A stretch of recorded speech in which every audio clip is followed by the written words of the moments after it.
Tony Salerno went on trial in the commission case. They indicted him as the head of the Genovese family, a criminal enterprise, and they also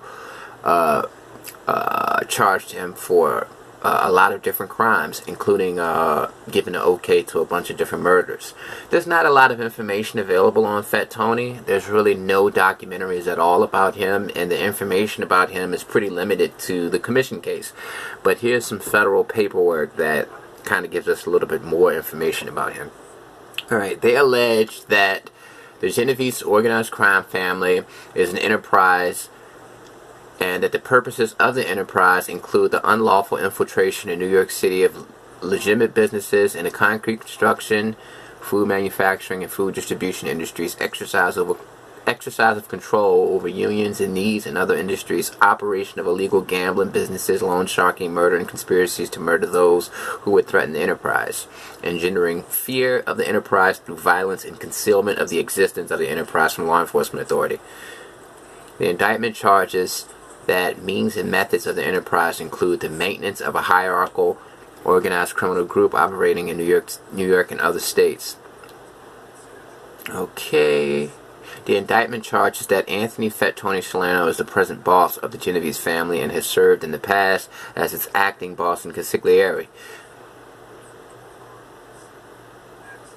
Alright, now let's get to the specific charges that the government put forth to prove that Fat Tony Salerno was the head of this criminal conspiracy.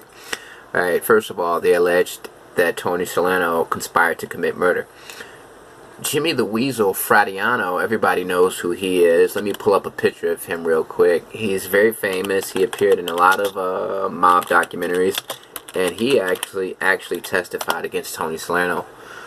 This is Jimmy the Weasel. Alright, he testified against Salerno, okay, and the government proffered that Frattiano would testify as he had in a previous trial in 1976.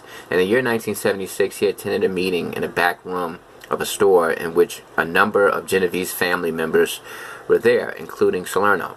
Those assembled decided to murder John Spencer Ullo, a person engaged in loan sharking for the Genovese family.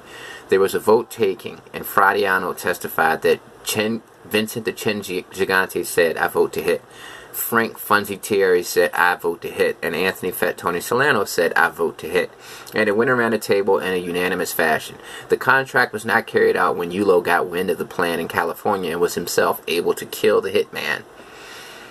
The government proffered that according to another prospective witness, Angelo Leonardo, Fat Tony Salerno and the Genovese family issued a contract in 1980 to kill John Simone, who was also known as Johnny Keys. The contract arose out of the murder of Angelo Bruno, the former head of the LCN family in Philadelphia. Salerno contacted one John Tronolono and asked him to pass out the word that there was a contract on the life of Johnny Keys and others. Tronolono worked for the Cleveland family, which is subservient to the Genovese family. Also, Danny Green, everybody knows who he is. He was the main character in the movie Kill the Irishman. He was blown up by a car bomb in Cleveland, and the members of the Cleveland family actually went to the Genovese family, the people who they are under, and actually got the okay from Fat Tony Salerno. So all of these things were included in Fat Tony Salerno's indictment. And another murder conspiracy, Milton Parnes requested permission of Fat Tony Salerno to kill Anthony Giordano, a debtor to Parnes's extortion operations. Yep, and Salerno apparently told him, "If you want to kill him, we kill him." Alright, they charged Fat Tony Salerno with labor violence. Basically, he was threatening violence against any of the unions that didn't want to work with the Genovese family. And something else that's interesting is there was a two-block rule in the Genovese family. Everybody knows that Fat Tony was very proficient in gambling. In the 1960s, the FBI estimated that he was making $100,000 a day in gambling operations in Florida and New York. And there was a two-block rule. Nobody was allowed to operate a gambling operation within 2 blocks of a Genovese numbers operation. So if the Genovese were running numbers out of a building or running a gambling operations out of a building, nobody could operate a competitive gambling spot within 2 blocks. And if anybody did, Fat Tony Salerno apparently gave the okay to violently attack these people. And there was another situation in 1984 when a Spanish numbers operator was actually paying more than Fat Tony Salerno. And Fat Tony Salerno's underlings actually came to him to resolve the problem. But Fat Tony Salerno just so happened to be friendly with this Spanish guy. So Fat Tony Salerno ordered his men to actually break up this guy's gambling operation, his numbers joint. But he made sure that they didn't reveal that it came from Tony, because Tony wanted to maintain his friendship with these guys. And Fat Tony Salerno admitted this has been going on for 50 to 60 years. There's always trouble with them.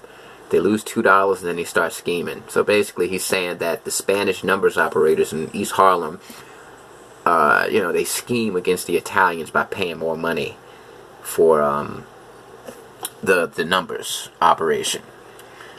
Fat Tony Salerno actually tried to get himself out of these charges and allegations by bringing forth over a dozen witnesses who testified that he was not a threat to the community of East Harlem.